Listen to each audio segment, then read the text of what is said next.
gracias por la colaboración. Bien, relación médico-paciente 2 está significando básicamente los aspectos psicológicos de la relación médico-paciente que hemos estado revisando con algunos alumnos ya en ese sentido, pero le vamos a dar una tónica especial porque aquí está hablando de una forma de escuchar activa, una forma en la cual el médico trata de leer entre líneas lo que el paciente dice, lo que el paciente expresa y tratar de entender cosas que a veces no puede decir. Por ese motivo, el médico tiene que escuchar entre líneas y saber también qué mensajes puede haber en este mundo que llamamos inconsciente generalmente nosotros, ¿no? Entonces, esta es una reflexión en relación a que los seres humanos siempre hemos querido vernos separados de la naturaleza, como una experiencia especial, como una experiencia diferente. Pero las neurociencias básicamente van ayudándonos a entender que nosotros estamos unidos, tanto el cerebro como la mente, como una sola experiencia, ¿no? Entonces, es interesante pensar de que en la relación médico-paciente está basada en que no existe ningún ser humano que sea solitario, no existe el hombre en soledad, y esto es una cosa muy importante porque el hombre en soledad, al no existir, forzosamente tiene que estar desarrollado con su entorno. Entonces el hombre se da cuenta de su importancia y las limitaciones de su existencia, y dentro de este punto de vista de Fromm y también de algunos filósofos, dice, el hombre no puede librarse de su alma, aunque quiera, y no puede librarse de su cuerpo mientras vive. Esta es una de las básicas reflexiones de la existencia. Por su razón e imaginación, el ser humano se da cuenta de su soledad y de la accidentalidad de su nacimiento y su muerte.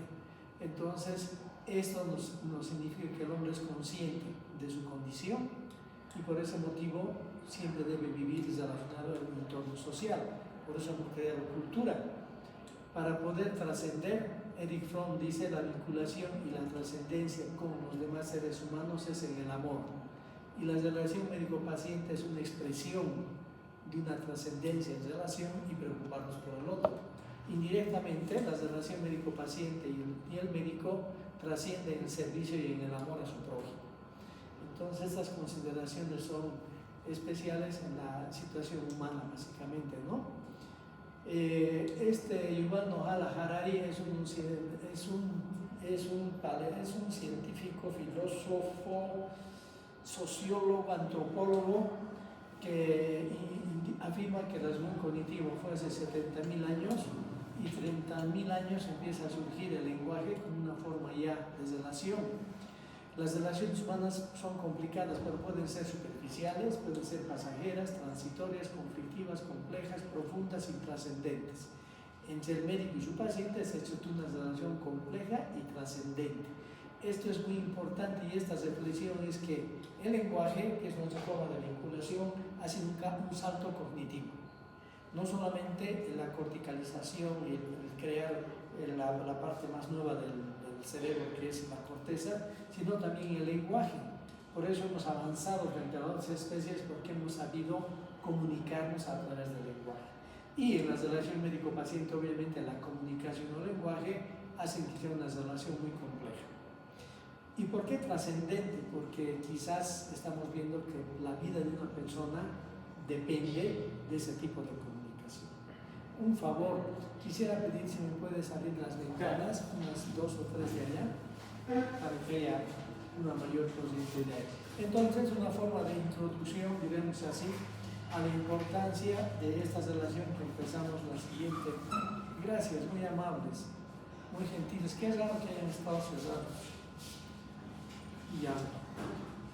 Entonces, la relación médico-paciente podríamos resumirla en que es arte, porque evidentemente no solamente requiere que uno tenga cognitivamente un proceso, sino que sepa cómo ejercitar ese proceso cognitivo y cómo aplicar la relación con los demás.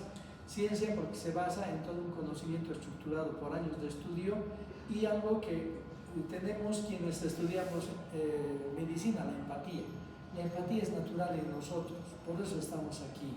Si no fuéramos empáticos, no estuviéramos en una carrera como esta, donde necesitamos compartir con los demás y también sentir con los demás lo que tienen. Por ese motivo, yo creo que estas tres palabras están resumiendo esta cálida y compleja relación médico-paciente.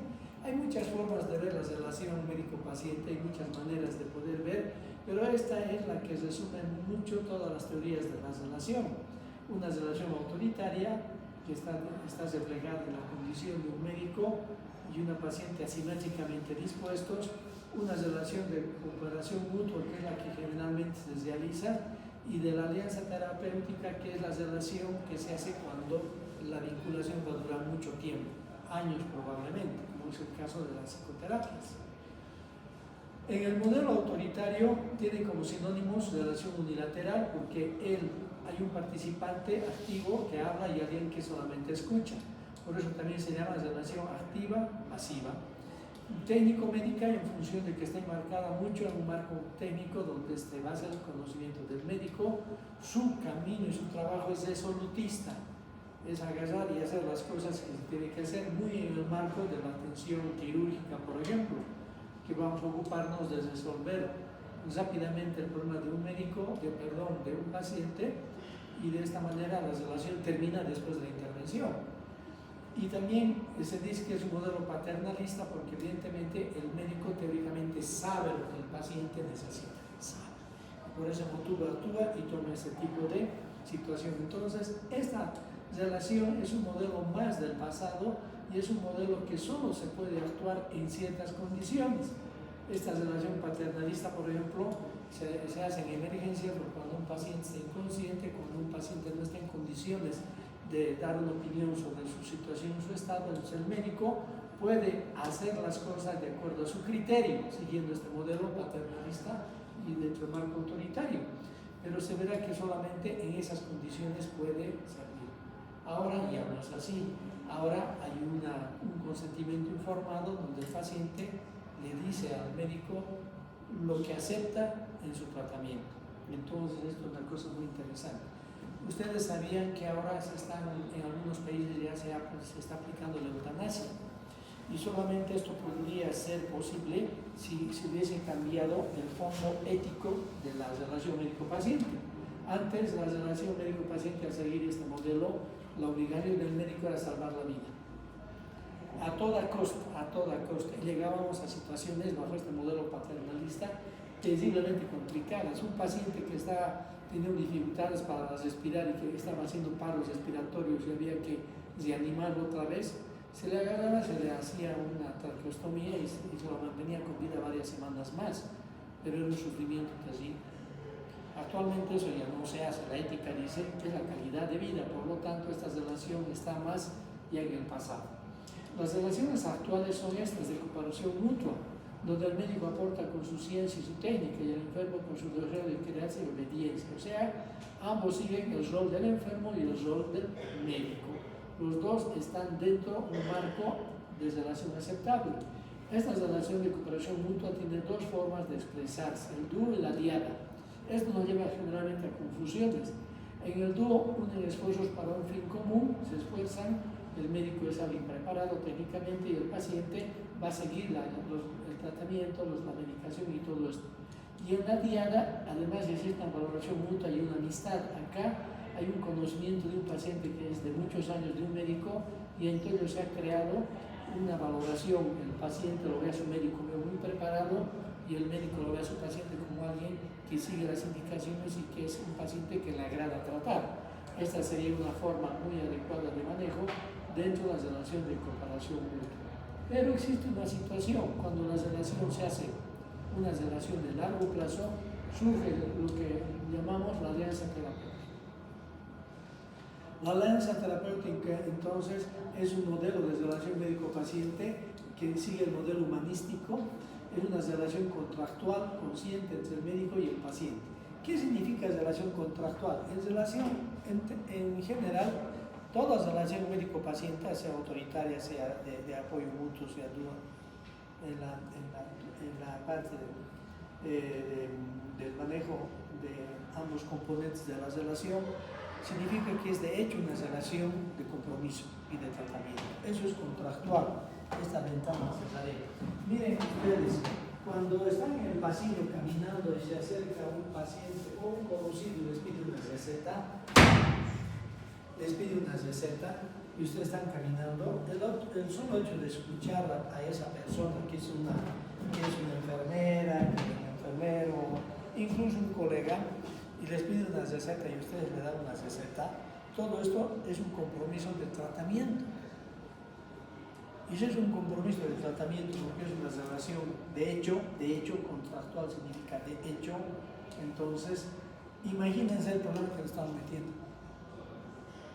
Porque si ocurre algo con ese fármaco, ese paciente sufre algo, estamos en dificultades porque no hemos seguido ningún modelo de evaluación. No hemos hecho ni siquiera una historia clínica, pero ya hemos dado una receta. Entonces, el solo hecho de dar una receta nos pone en problemas. Y a veces las personas que vienen a nosotros no entienden eso. Nos dicen, una recetita, doctor, ¿quién es para mi mamá? Porque no está pudiendo dormir. No, pues, tengo que verla a tu mamá, no puedo extender una receta así. No, pero doctor, hay otro doctor que me da nomás una receta, todo eso. Decimos, ¿qué está pasando? Está actuando desprotegidamente, porque esto ya nos lleva a nosotros a responder como paciente. Y esta es una gran que hay que ver. Entonces, por eso es de ser consciente y todos nos damos cuenta de los actos, y de esta forma entonces tenemos que darle a un paciente toda la seguridad. Sí, le voy a dar un medicamento, pero tengo que dar conociendo quién es el paciente, qué edad tiene, qué problemas de salud tiene, cuál es su enfermedad actual, si es que tiene, qué otra queja podría tener. Entonces necesitamos sentarnos y conversar con esa paciente. Y a veces no se entiende eso, ¿no? Llega una paciente una mamá con su hijo está en la consulta y es un adolescente, hacemos la receta, sale el muchacho y ella entra y dice, doctor, una recetita no podría darme a mí de clonazepam y se me han acabado los medicamentos de él. Dice, no le puedo extender una receta, solamente 2 tabletas necesito porque después voy a ir a mi seguro, y no se da cuenta de la implicancia de que está haciendo como otro tipo de relación de hecho, y eso es una cosa muy importante. Entonces, en esta alianza terapéutica, cada uno se compromete en la unidad de colaborar y trabajar juntos, manejar adecuadamente los aspectos transferenciales. Aquí ya nos metimos en aspectos psicológicos. La alianza debe ser revisada, fortalecida continuamente. Entonces, dentro del modelo de alianza terapéutica, la relación a lo largo del tiempo sufre algunos cambios o algunas situaciones que tienen que ser ver desde el punto de vista psicológico. Y aquí entonces vamos al padre del psicoanálisis, Sigmund Freud, que nació en 1956, murió en 1930, creó la teoría del inconsciente. Dijo, el proceso mental que nosotros tenemos en parte es, topográficamente hablando, consciente, una parte subconsciente y una parte inconsciente.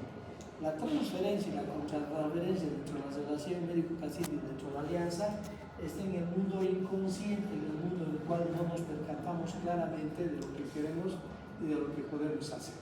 Entonces, en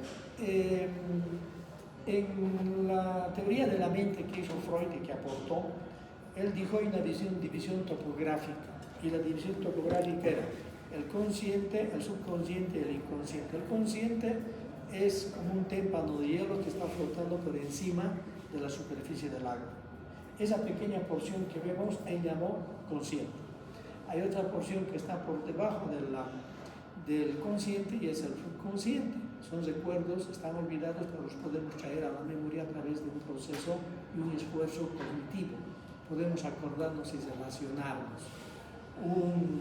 Un alumno me contó que tuvo un sueño donde pasó por una calle y de repente observó que había un alero con figuras de madera talladas y todo eso. Me dice, yo no recuerdo haberlo visto, yo no recuerdo. Y le dije, debe ser alguna casa que está en el camino al que vienes a la universidad. No, yo no recuerdo haber visto esto en mi sueño, ser un alero hermoso de madera tallado como si fuera a mano. Y después de unos días o unas semanas, él pasó por una calle, miró y de repente observó que era la imagen de sus sueños. Entonces, ese puede ser un modelo en el cual él ha visto periféricamente, pero conscientemente no ha reparado en eso. Estaba mirando allá, pero su vista periférica ha visto eso. Eso es una forma de manejarse subconscientemente. Eso va a través del recuerdo de un sueño hacia la memoria, hacia la conciencia. Pero el inconsciente está profundamente ubicado en la parte, diríamos, más profunda de nuestro aparato psíquico.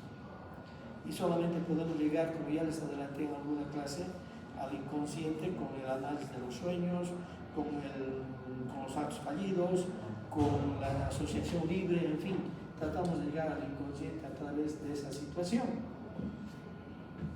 Entonces, ese es un modelo, diremos así, estructural de la relación médico-paciente y de la experiencia de la mente humana.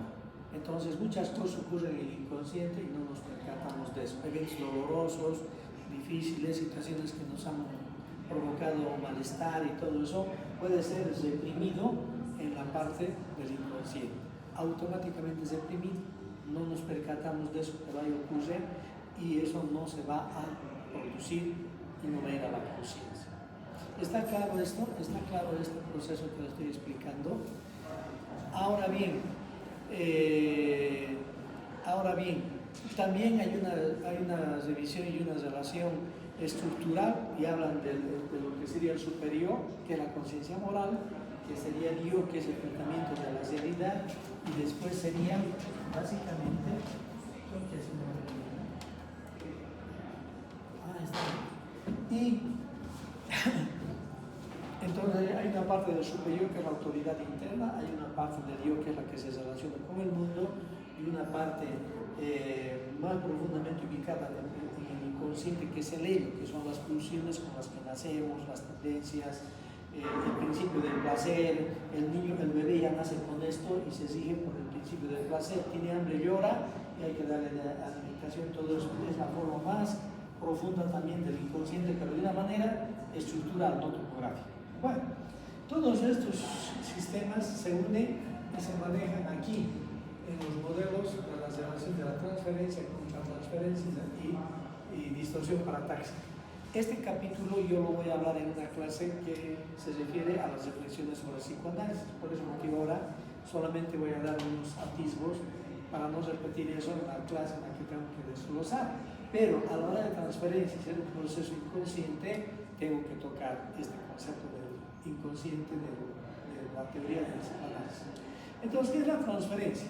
Es un proceso endógeno que ocurre dentro de la mente del paciente, o sea, es en el aparato psíquico de una manera interna, pero que se pone de manifiesto en la relación diádica con el médico. Este proceso endógeno endopsíquico se pone de manifiesto cuando está el paciente en la relación con su médico. Los deseos inconscientes que están profundamente ubicados en el inconsciente son transferidos al pensamiento del paciente. Estos deseos inconscientes son del pasado, estos deseos que ha tenido el paciente del pasado, pero dentro de la relación transferencial, los pensamientos este pasado se actualiza. Por lo tanto, hay una mezcla del pasado y del presente. Es una repetición del pasado, pero el paciente cree que es algo completamente nuevo. Este proceso transferencial podemos explicar con ejemplos. Un ejemplo sería una persona que viene y me dice que su médico le ha dado ciertos, médico de otra área, nos pondremos que sea un endocrinólogo, un cardiólogo, que le ha dado ciertos medicamentos para que tome y nos pide a nosotros una explicación. Nos dice: doctor, quisiera que usted me diga por cuánto tiempo voy a tomar, por qué tengo que tomar cada cierto tiempo y si el tratamiento va a ser muy largo, ¿por qué? En ese momento nos damos cuenta nosotros que esa pregunta no es para el especialista en psiquiatría, es para el cardiólogo. Y cuando le preguntamos ¿y por qué no le ha preguntado a él? Porque sospechamos que entre ese especialista, ese cardiólogo y él hay una relación transferencial. Sospechamos por la actitud que tiene el paciente. Entonces sucede de que le preguntamos por qué no le ha hecho ese cuestionamiento al médico tratante, a su médico tratante, y él nos dice: no, me siento que me impone, es una persona muy seria, lo veo un poco distante y temo que se vaya a enojar. Entonces, bueno, un favor, La puertita podría cerrármela. La puertita, ciérremela, por favor. Gracias, muy amables. Gracias. Gracias, muy gentil. Entonces, cuando le preguntamos al paciente si es la primera vez que siente esto, y nos dice, no, en algunas ocasiones siento con ciertas personas me imponen. Por ejemplo, cuando voy a buscar trabajo, voy a hablar con el CEO, el manager, el director de esa institución, de ese lugar. Cuando voy, mis manos me transpiran, tengo que secarme disimuladamente mi pantalón para cuando al despedirme no note que mi mano está húmeda y estoy nervioso. ¿Y por qué se pone usted nervioso? No sé por qué, pero generalmente me pasa eso con figuras de autoridad. Entonces, ¿qué está ocurriendo acá? Si nosotros vemos un poquito el pasado de este paciente ha tenido un círculo donde la torpeza o la actividad autoritaria o el castigo físico han estado presentes en su pasado. Su padre, por ejemplo, era una persona un poco abusiva, era una persona que lo castigaba físicamente y él sentía desvalido y temeroso frente a su padre. Cuando llegó a la escuela, había un profesor de matemáticas que los hacía pasar al frente y les hacía al azar, no, venga usted, la tabla del 4. Y de repente uno titubeaba, no sabía, y el profesor le hacía hacer así la mano, el culpable con la regla le daba para que le duela más. Entonces era una situación temerosa. Esa situación de temores se va quedando en el inconsciente, se va quedando en la vida del pasado del paciente, de su inconsciente va quedando todas esas experiencias y no se olvida. Nosotros cuántas cosas no nos acordamos de su infancia. Nuevamente ha actuado la depresión y la depresión pone en lo más profundo del inconsciente los eventos traumáticos y complicados. Si tenemos un padre que nos hace daño o nos castiga, tenemos que agarrar y reprimir los sentimientos de odio, de rabia. ¿Para qué? Para quererlo. Porque si no sería un conflicto.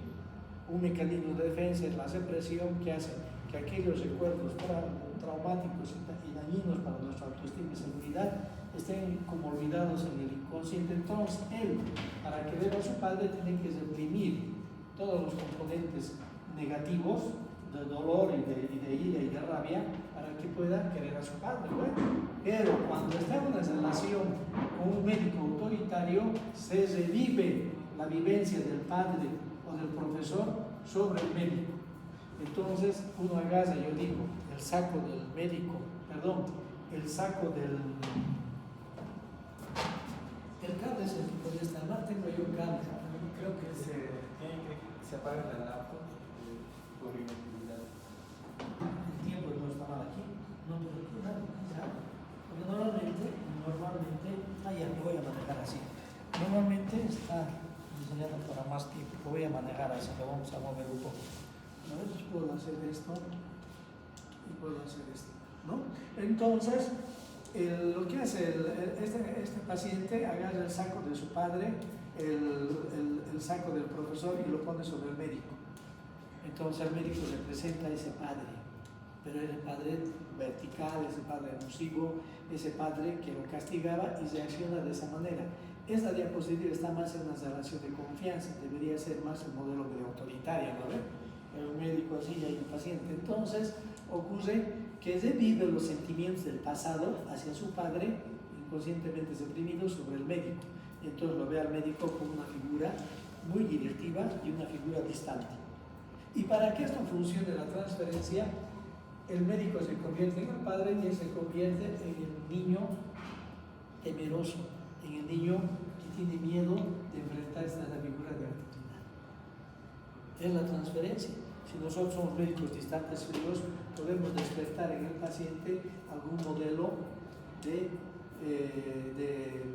transferencia negativa y él no poder contarnos las cosas, ser muy deprimido y no responder adecuadamente al tratamiento por aspectos transferenciales. Esa es la transferencia. ¿Está clara la transferencia en su concepto? Y esto entonces es algo que lleva adelante la relación. Ahora bien, si el médico es empático, si el médico es alguien agradable en su trato y además muy respetuoso y cálido, más bien puede significar un padre bueno, puede significar un padre que protege. Entonces el paciente puede responder adecuadamente a este tipo de relación. Ahora, tampoco uno puede abusar de esto, tampoco transferencialmente podemos darnos cuenta de eso y sentir que el paciente nos mira con afecto y todo eso, y nosotros responder a eso, fomentar eso, porque podemos despertar un sentimiento de dependencia, y no podemos permitir que los pacientes hagan dependientes de nosotros, tienen que ser su autonomía y su libertad. Entonces esto tiene que ser básicamente analizado por la persona, qué es lo que el paciente siente por mí, qué es lo que yo represento. Si el paciente no viene a la consulta, me falla y todo eso, tal vez yo soy el padre malo, que el paciente inconscientemente no quiere verme y por ese motivo se conflictúa para venir a la consulta. Entonces esa es la transferencia. Los componentes inconscientes del pasado se hacen activos en el presente, es una mezcla del pasado y el presente, y reacciona el paciente como reaccionaba frente a cierta figura en el pasado, ¿no? Eso es muy importante. Y la contratransferencia es lo contrario. Ya entendiendo lo que es el fondo transferencial, la contratransferencia, el mismo mecanismo de transferencia, pero despertados en el médico. Entonces el médico se puede conflictuar contratransferencialmente con un paciente que se presenta una figura importante de nuestro pasado, y eso sí se ve cuando tenemos sentimientos de reverencia y respeto excesivos por alguien que nos está significando una situación contratransferencial, ¿no? De mucha autoridad. Entonces, estas reacciones contratransferenciales pueden ser reacciones muy evidentes o muy sutiles, a veces no nos damos cuenta, pero eso hay que tratar de trabajar y de poder manejar de una manera consciente. Entonces, la contratransferencia, lo que el paciente nos despierta en nosotros. Si el paciente es alguien de edad, un viejito, y nosotros de repente lo queremos mucho, tenemos un afecto especial y de repente fallece y nos deprimimos, si nosotros en el hospital salimos del hospital o después de la consulta decaídos anímicamente, deprimidos, tenemos que pensar que algo ha pasado. En este caso, si el médico de un paciente de edad y de repente sufre porque ese paciente fallece, podríamos señalar de que puede ser una figura importante del pasado del médico que se ha actualizado en esa relación. Es lo que me buenas noches. ¿Sí? Sí, a la hora que tengo es hasta las 6:30. Sí, sí. Negociaremos 6:15. No, tranquilo. Voy a buscar otro lado, tranquilo. Voy a quedar en el departamento. Ok, gracias, muy amable doctor. ¿No? Entonces, esto de la contratransferencia es lo que hace que nosotros sintamos por el paciente algo, y esto puede ser positivo en relación a que puede ser una situación de afecto, pero también puede ser negativo si nos ha sufrido, nos conflictúa. Por ejemplo, a veces los médicos no tomamos decisiones adecuadas cuando vemos una muchacha que la podemos nosotros contratransferencialmente ver como si fuera nuestra sobrina, algo, y entonces no actuar adecuadamente en función de tomar decisiones médicas, porque inconscientemente estamos creyendo ver como si fuera una sobrina que la queremos proteger, y esto no puede ser llevado de esa manera. El ejemplo que siempre doy es de un muchacho que estaba terminando el internado, empezando esa residencia, no me acuerdo, y que se sentía muy cómodo con un paciente de edad solitario que vino del interior del país y que estaba en el área de medicina por varias semanas, y él sentía un afecto especial.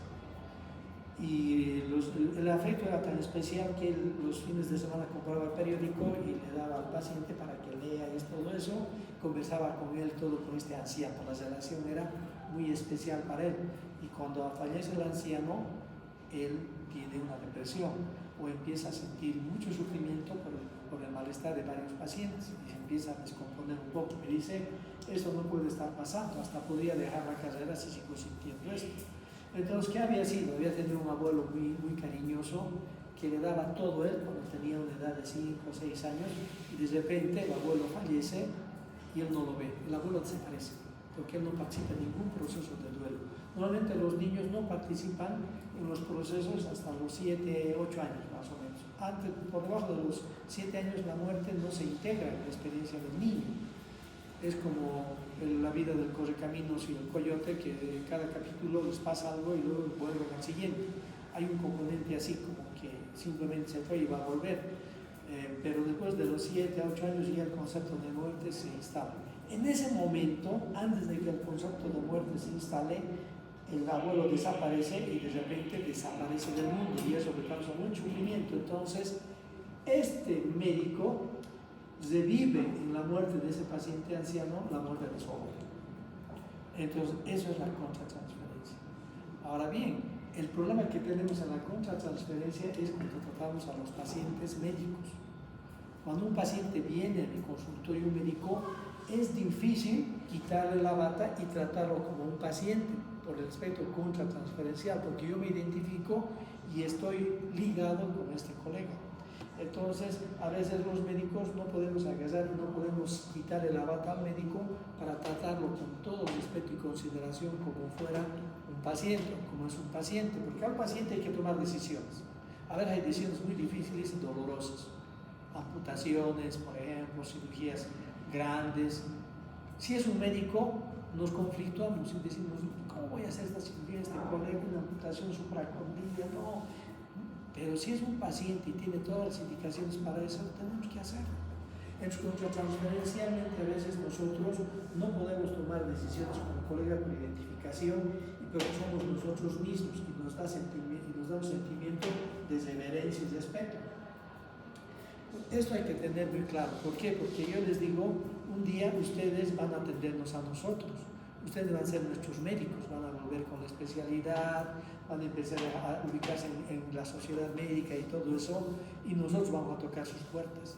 Y nosotros no tenemos que hacer despertar en ustedes sentimientos de reverencia y respeto excesivos. ¿Para qué? Para que ustedes puedan tomar la decisión más clara, médicamente hecha. ¿Se dan cuenta? Si yo les digo, mire doctor, este medicamento no me está haciendo bien, ¿por qué no me cambia el antibiótico? Ustedes van a decir, mire, este antibiótico tiene características y hay que seguir utilizando, voy a hacer este laboratorio y cosas así, pero lo mantenemos. ¿Pero por qué? Porque si me hacen caso, me cambian y al final de cuentas no responde ninguno de los, no responde ninguno de los tratamientos después, ¿no ve? O sea, hay cosas que ustedes tienen que manejar dentro del contexto de la contratransferencia y sobre todo en el aspecto de la relación médico-paciente. ¿Sí? Al comprender que si entra el presidente de la República a la consulta, no vamos a agarrar su bastón de mando, se va a quedar afuera, ¿no ve? Su banda presidencial y su madre van a quedar afuera y lo vemos al señor como paciente. Pero si lo veo como el presidente, me complico, ¿no? Porque no, si le pasa algo, ¿qué pueda suceder? Me va a enjuiciar, que no. Entra aquí el paciente y todas aquellas cosas que significan situaciones contratransferenciales quedan fuera. Así el médico recupera la objetividad, que es muy importante, ¿sí? Y la distorsión paratáxica es un modelo en el cual Harry Sullivan dice, esto prácticamente es algo que ocurre en todas las personas, pero en algunas personas puede tener un componente patológico. Por ejemplo, ustedes conocen a una persona y directamente les cae muy bien. Una persona sin que hablen mucho, ya ustedes tienen una situación positiva en la relación. Y esto puede ser, según este psiquiatra, puede ser hecho por la relación misma de dos personas. Pero en la parte patológica, el paciente sustituye al médico por la visión ilusoria de una persona completamente diferente. Es una fantasía del observador para cerrar las percepciones, los juicios de los demás. Es un patrón determinado e inconsciente para recibir a los demás sujetos conforme a experiencias previas que ya tiene el paciente y predeterminadas. Es una forma inconsciente de expresar un conflicto. Aquí lo que habla es el hecho de que una paciente con este psiquiatra lo veía como una persona obesa, gorda, medio calva, y durante 2 años lo estuvo viendo así a este psiquiatra, y de repente un día entra a la consulta muy asustado y dice, doctor, usted había sido alto y flaco. Yo lo estaba viendo como a mi tío. Mi tío es bajito, gordo, y yo lo veo mucho tiempo así. La paciente quería ver y distorsionar la presencia hasta el aspecto físico del médico con una persona de su pasado. Esto entonces es una forma, en este caso patológica, de ver la distorsión, no solamente en la contratransferencia en el aspecto físico de un paciente por su médico, pero también está relacionado con la experiencia de todos nosotros, ¿no? Esto es algo que lo llamó en el aspecto de la patología, el cambio de la observación hasta física de un médico por un paciente. Esa es la distorsión paratáxica, que tiene los dos componentes. Muy bien, hay muchas formas de reacciones del médico frente al paciente, y todas las reacciones que nosotros tenemos debemos someter a la autocrítica. ¿Por qué? Porque es complejo el sistema de la relación, y el médico, entonces, al buscar comprender, conocer y tener empatía con el paciente, tiene que darse cuenta que hay un significante, una significación y un significado en el concepto de la relación médico-paciente. ¿Qué significa esto? El significante son los eventos que ocurren de la vida. Todo lo que va por fuera de nosotros y llega es un significante. Pero culturalmente, de acuerdo a su personalidad, todo, el médico hace un proceso psíquico para encontrarle un significado a esta situación. Ese proceso se llama significación y el resultado se llama significado. Un significante podrían ser, por ejemplo, dos palos de madera. Dos palos de madera son simplemente un objeto que yo veo. Pero si estos dos palos de madera están unidos en forma de cruz, hay un proceso biográfico personal y de cultura que me hacen entender que esos dos palos significan la cruz. Por lo tanto, el significado es la religión, es Dios, le doy un sentido a eso. En la parte médica yo tengo aquí síntomas, el paciente viene con molestias, con dolores, con elementos que yo puedo constatar. Tengo que hacer todo un proceso de conocimiento para ordenar todos los signos o síntomas o síndromes a este proceso y darle un diagnóstico. Entonces es un proceso que hacemos nosotros, pero ¿qué pasa con nuestras reacciones? El proceso de identificación está impregnado por dentro por nuestra cultura, por nuestras expectativas, por nuestras vivencias. Entonces, si yo voy a Alemania y hablo con un médico alemán y él no sabe español, habla inglés, yo también hablo inglés a las patadas, y queremos comprender, yo le presento mis síntomas, él tiene que hacer un proceso mental y tiene que dar un diagnóstico, pero no es lo mismo que trabajar con alguien de mi misma cultura. Entonces, mucho de la migración que hacemos los médicos al exterior son para atender a los migrantes de nuestras propias culturas. Imagínense un médico boliviano o un paciente en Alemania, un boliviano, si nos encuentra uno de nosotros allá como residentes, ya como médicos, qué dicha para él poder establecer una vinculación, porque nosotros vamos a tener el mismo proceso, nos vamos a entender, conocemos nuestros procesos que hacen el significante y sobre todo nuestra cultura, que es la misma, le da una riqueza a la significación. Y así nos sentimos comprendidos en este proceso que tiene que ver. Entonces, aquí en la significación viene todo el proceso cultural, nuestros sesgos, nuestras aversiones, nuestras cosas que queremos. Yo estoy haciendo la residencia en Alemania, lo invito a un amigo alemán a la casa y yo estoy con mi esposa boliviana. Los bolivianos le invitamos una agradable sopa de maní, él se sirve y dice, está comible, es comible. Dice, ¿cómo que es comible? ¿Cómo que es comible? Tú deberías decir que es rico, que está, que agradable. Escucha, no, aquí decimos que es comible. No hay nada de superlativo. En cambio nosotros, hermanito, gracias, qué rico ha estado, ¿no ve? Entonces, ese es el proceso de significación que tiene el médico, que hace en su condición cultural, geográfica y todo eso. Entonces, este proceso es interesante dentro de la relación médico-paciente, y por eso, si no estamos en el exterior, tenemos que manejar esto de una manera adecuada. Como una anécdota, llega un niño a la consulta y sucede de que el residente de segundo año le dice a la señora, echa su monito, echa su changuito en la camilla. Y de repente la señora se ha encendido, se ha enojado. Pelado, ¿qué le pasa a usted? ¿Cómo me va a tratar así? Sepa que mi hijo no es ningún changuito y no se va a echar en la camilla. Y se iba a quejar al director. El director le ha llamado, venga doctor, ¿por qué le ha tratado tan mal a esa señora? Yo solamente le he dicho que eche su changuito en la camilla. Bueno, aquí en México los animales echan, las personas se recuestan. ¿Me entiende? Usted al decir eche, lo está tratando como un animal a su hijo. Aquí los animales se echan, las personas se recuestan. Nunca vuelva a decir échase a un paciente. Y segundo, chango es mono. Aquí en México chango es mono, aquí es chamaco. Recueste a su chamaco en la camilla. Usted que le ha dicho a su animalito que está trayendo, échelo en la camilla. Eso le ha dicho. Entonces, aquí hay todo un proceso de significación y todo esto que ocurre. Por eso nosotros cuando vamos a otros países trabajamos en esto para rápidamente agarrar lo que significa aquí, los eventos, cuál es el proceso que se tiene y qué es lo que vamos a resultar. Imagínense lo que ha pasado cuando han agarrado una cruz y le han dado a un Atahualpa, le han dado a un originario aquí en América cuando llegaron los españoles, toma la cruz. ¿Y él qué hizo? La botó, son dos palmos unidos. ¿Y qué pasó? Le dieron cuello. Lo mataron. ¿Por qué? Porque agarró el símbolo de la cruz para nosotros sagrado, lo botó, lo tiró. Y eso es un pecado, ¿no ve? ¿Por qué? Porque no había todo este proceso en esa población. Bien.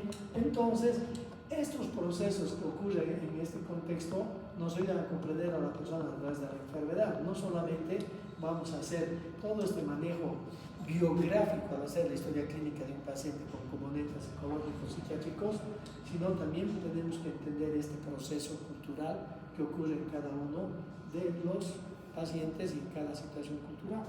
Eso tenemos que aprender. Y de esta manera recién conocemos a la persona detrás de la enfermedad. Entonces, la relación médico-paciente es una alianza terapéutica porque está sostenida a lo largo del tiempo y puede ser revisada constantemente en situación de transferencia y contratransferencia. Entonces, es un sistema de interacción recíproca, tanto intelectual, como estamos pensando lo que vamos a decir, emocional por la empatía, que incorpora lo que el médico y el enfermo piensan, sienten, hacen y reciben el uno del otro, con un compromiso de trabajar juntos, y el médico sobre todo con el compromiso de conocer evidentemente al paciente, ¿sí? Y para estar en la última parte de nuestra charla, es que hay 5 etapas en el rol del enfermo. Esto es diferente al rol del enfermo. En la relación médico-paciente, al empezar, dijimos, hay un rol para el médico y hay un rol para el paciente. El rol que el médico tiene que cumplir y el rol que el paciente tiene que cumplir. Estas son etapas del rol. ¿Qué son las etapas? Los pasos que tiene un paciente para iniciar desde la primera parte de la aparición de los síntomas hasta que tiene el alta. ¿Qué significa abandono del rol? Entonces son etapas 2. La primera, la aparición de los síntomas, donde hay un malestar físico que el paciente puede entender y puede empezar a darse cuenta de que hay un malestar. Este aspecto cognitivo tiene que ser manejado en una situación objetiva de percatarse de su malestar. También hay gentes que pueden agarrar y pueden tener una reacción emocional y pueden ir desde la negación, no me pasa nada, esto va a pasar, y postergar la consulta, o pueden ser hipocondríacos y ante cualquier molestia ir donde pasar al segundo paso, ¿no? Entonces, estos dos aspectos son complicados, pero se dan. Miren, hay una señora que recibe a su hija que llega de La Paz, la señora ya tiene 76 años y la acomoda en la misma habitación a su hija porque la señora vive en un departamento pequeño, y en la noche de repente ella se da vuelta en su cama y hace un gemido, se queja, y su hija le dice, ¿qué te pasa? Dice, es que tengo un dolor aquí en mi seno izquierdo, me duele a veces cuando me apoyo. La hija, ven, déjame ver, y le encuentro un tumor. Dice, este es un tumor, es del tamaño casi de un durazno grande, ¿desde cuándo tienes? Ay, hija, eso ha pasado hace varios meses, pero yo pensé que se me iba a desaparecer. Esta es una forma de negación, a pesar de que han aparecido ciertos síntomas, pero la tendencia de este paciente es a la negación, y esto puede postergar la atención y puede traer problemas. De esa manera, entonces, lo que estamos observando es que en la aparición de los síntomas hay cosas que pueden postergar la consulta o pueden acelerarla. Lo ideal es que haya un aspecto positivo adecuado, que el paciente busque ayuda. Y cuando busca ayuda, entra el rol del enfermo. Ahí asume que tiene la enfermedad, ya pregunta a sus amigos, pregunta a sus conocidos y le dice, no, tienes que ir a buscar una consulta, esto no es normal. Entonces el paciente asume el rol del enfermo, sabe que tiene que seguir unos pasos y de esta manera llega a la consulta. Entonces aquí hay otro proceso psíquico que ha sucedido, que es que el paciente agarra y tiene la ocasión y la posibilidad de acogerse a la atención médica, de señalar que no es culpable de su enfermedad y ejercitar todo el rol que tiene el paciente buscando la atención médica. Ahora, buscando la atención médica, estos pasos se van dando progresivamente y cuando llega ya a la consulta médica empieza a haber un aspecto muy interesante que se llama renuncia a la independencia. ¿Qué significa esto? Significa que nosotros, cuando ya estamos en el rol y en la atención médica, ya no somos dueños de nuestro tiempo, ya no somos dueños de nuestras actividades. Y a veces no entendemos eso. Una paciente médico estaba haciendo problemas en el hospital, en la clínica privada, porque la habitación que ella pidió estaba ocupada. Entonces el director me dice, no le entiendo a la colega, y le damos el mejor trato y todo eso, y ahora está siendo enojada, está porque su habitación está ocupada, la habitación del la quimio, porque ella tenía un CA. Entonces yo agarro y averiguo qué había pasado. Ella agarra, una colega trabaja, no sé si trabaja en una privada, tiene que dar clases, atiende su consulta privada y trabaja en una institución. Entonces se somete a un tratamiento de quimioterapia, afortunadamente está avanzando bien, y sucede de que agarra y le dicen, el 14 de abril usted se presenta en el hospital el lunes y vamos a hacer lunes, martes y miércoles la quimioterapia. ¿Ella qué hace? Pide permiso en la universidad y pone un reemplazo. Agarra a los pacientes y los pasa para el lunes de la siguiente semana. Va a su trabajo y pide una licencia de 3 días para hacer eso. Se presenta en el hospital el lunes con su maletita para internarse 3 días y revisan su historia clínica, el oncólogo, el hematólogo agarra y le dicen, caramba, sus levels están en 3000, no podemos hacer la quimioterapia. Es un momentito, doc, ¿qué está diciendo usted? No me van a hacer la quimioterapia, no podemos la quimioterapia, ¿por qué?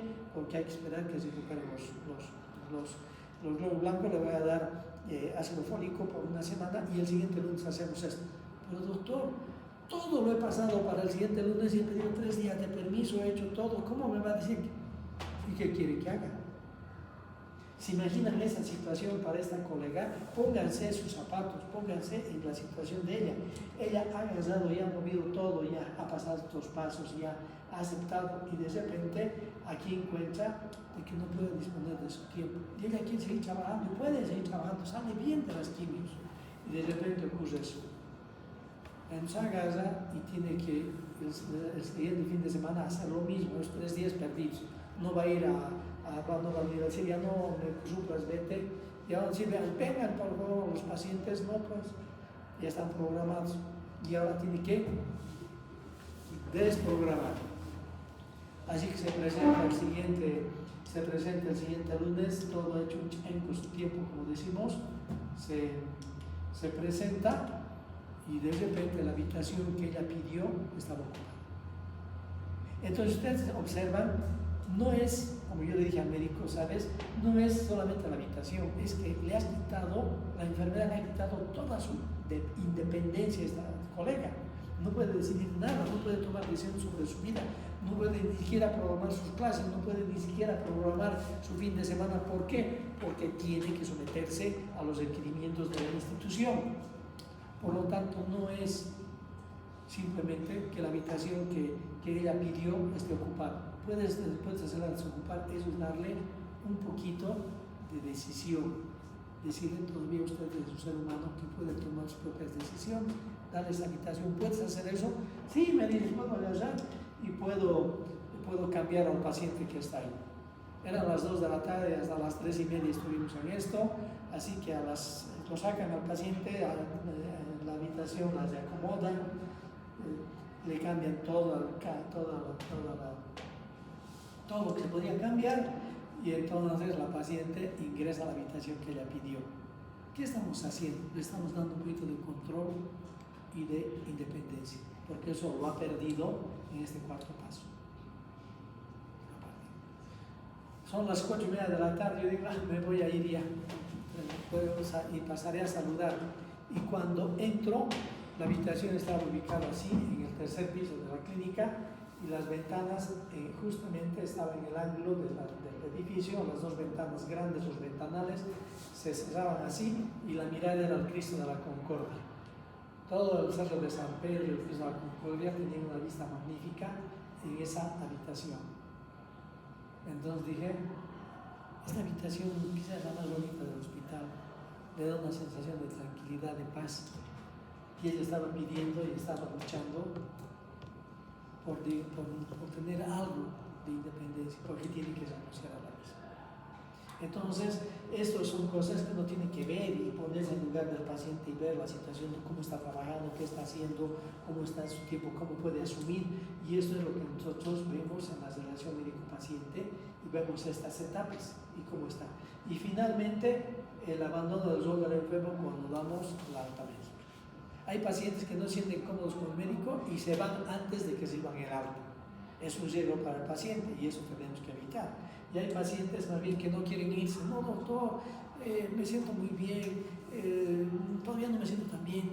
¿Será que puedo quedarme 2 o 3 días más? No, no se puede quedar 2 o 3 días más. O en la relación, le voy a dar el alta. Doctor, pero no puedo venir unas consultitas más. ¿Qué está pasando? Quizás nosotros hemos creado un poco de dependencia del paciente hacia nosotros y es el que preguntamos por qué está pasando. Esto no debería ser. Entonces, normalmente así avanzamos en esto, los 5 pasos y todo eso. Y finalmente, este es un pensamiento que también un alumno lo ha citado en una clase que hemos tenido. Es William Osler. ¿Por qué es importante William Osler? En realidad es uno de los que ha creado la residencia en medicina en Estados Unidos. Él ha sido uno de los clínicos más importantes y en Estados Unidos ha creado, el siglo pasado, ¿no? Ha creado la residencia de medicina en ese sentido. Y él dice que la medicina es un arte, no un comercio, un llamado, no un negocio. Un llamado por el cual tu corazón y tu cabeza serán puestos luego por igual, porque debes sentir por el paciente la empatía y tienes que saber y tener conocimientos para resolver los problemas. Muy bien, gracias por la